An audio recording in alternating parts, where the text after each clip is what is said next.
आज के दिन बड़ी खबर यह बनेगी कि काबीने का इजलास हुआ, साथ ये भी खबर बनेगी कि कौमी असम्बली का इजलास हुआ। पिछले दिन जब हुकूमत ने सिन टैक्स लगाने का फैसला किया सिगरेट्स के ऊपर, तो वो लोग जो सिगरेट पीते हैं तिलमिला उठे। उनमें से एक ने ये जुमला कहा कि अगर हुकूमत को रेवेन्यू चाहिए तो घामड़पन और खोखले नारों के ऊपर अगर टैक्स आयद कर दे तो इतना रेवेन्यू इकट्ठा होगा कि आपका डैम भी बन जाएगा, दिफा की तमाम ज़रूरियात भी पूरी हो जाएंगी और हम दूसरे ममालिक को कर्जा जात भी दे पाएंगे।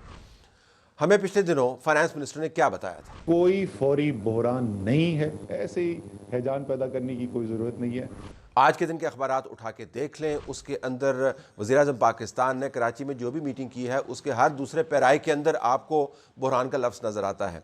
कहीं पर एक्सपोर्ट्स को बढ़ाने का मामला है, कहीं पर रुपए की कलाबाजी को रोकने का मामला है, कहीं पर एहतजाज को रोकने का मामला है। मिनिस्टर्स हैं वो बजाय इसके कि लोगों के मामलात पर तवज्जो दें, आपस में लड़ रहे हैं। शेख रशीद साहब की जुमले जो हैं फवाद चौधरी के बारे में आपने सुन लिए। वो देखो ना, लंदन पिकनिक मना रहे हैं 8 दिन वाली, उन्होंने कल किया वापस आ। ये सिर्फ एक एग्जाम्पल आपके सामने है। जो दूसरी लड़ाइयाँ हैं उनकी तफसील बड़ी लंबी है।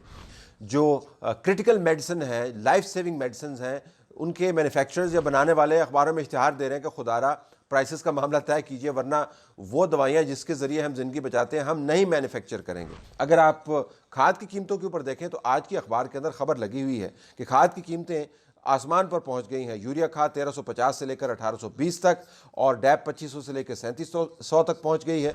और सबसे अहम नुक्ता इसके अंदर ये है कि सूबाई हुकूमतें जिन्होंने खाद की कीमतों को अपनी जगह पर कायम रखना था, ये खुद साख्ता बढ़ोतरी को मुकम्मल तौर पर रोकने में नाकाम रही हैं। इसके साथ साथ एलपीजी का भी सुन लीजिए। एलपीजी का बहरान भी आपको गहरा होता हुआ नज़र आ रहा है और अब ब्लैक में 170 रुपये पर फ़रोख्त हो रही है।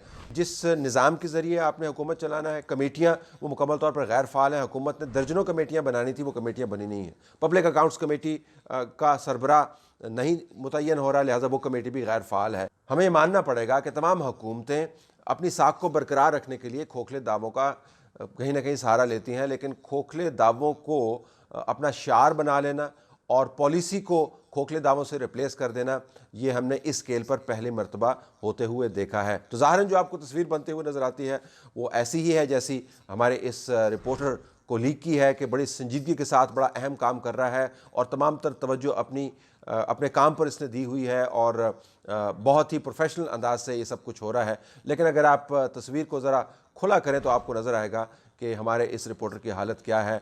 वो बड़ी मुश्किल से अपना तवाज़न बरकरार रखे हुए है, लेकिन जो तस्वीर बनाई जा रही है वो ये है कि बड़ा ज़बरदस्त काम हो रहा है।